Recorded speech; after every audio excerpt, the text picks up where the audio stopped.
Hey guys, what's up? Welcome back to my channel. Today I am filming a little DIY video for you guys. I'm sure you are all familiar with the famous With Jean top that has just been so popular for spring and summer, and I really was obsessed with it, and I just think it's a super simple top to recreate. So I went to the fabric store and picked up some pretty silk, like brown colored fabric that I just thought would be so pretty in a top. So I put it all together with the help of my mom because I have no experience sewing whatsoever. So hopefully this video explains it well and just shows you guys that you guys can make this top at home as well. So yeah, I hope you guys enjoy this little video and stay tuned until the end to see how it turns out. So starting out with measurements, I just drew a really rough drawing, but it's just two basically isosceles triangles that are 21 inches in height and then 10 inches across each triangle. And then there's just one big long rectangular panel, and then that's 30 inches wide. And then there's two like triangles that come down to a point, but they're 14 inches wide.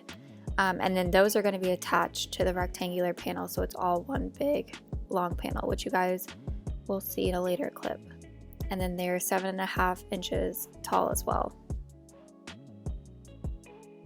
So before we went ahead and used the actual fabric that I wanted to use, I just used some old fabric that I had lying around just to make sure that I had everything right as far as measurements go. And so that's the clip you see here, is just what it's supposed to look like. So I added pleating to this top just because I like the way it looks, and I just think it added something a little bit more to the top. And then we just began to cut around the extra fabric panels with the actual fabric that we were going to use to make the top.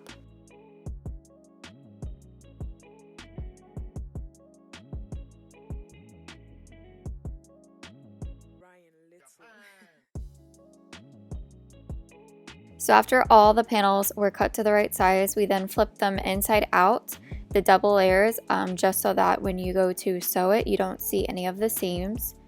And then we began to pin the edges so that we could start sewing. So then we began to sew together the two triangle panels first, and just make sure to leave about an inch gap so that when you go to flip it right side out, you have the space to do that. So this ironing step is just to make sure all of the seams lay flat and all the sides just kind of look nice and clean. Then you're going to use that 1 inch gap to flip the fabric to the right side. So at this point, we already completed the two top panels and then went ahead and did the exact same process with the large rectangular bottom panel that is used to tie in the back.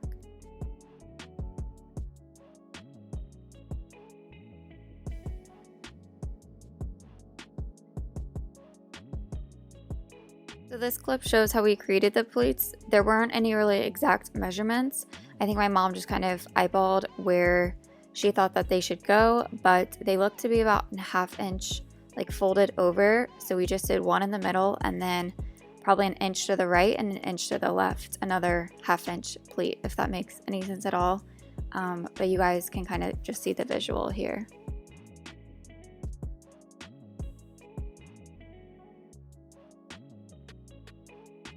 After that, we just stitched the pleats together with a top stitch and then laid it in the middle of the large rectangular panel just to make sure everything was centered properly.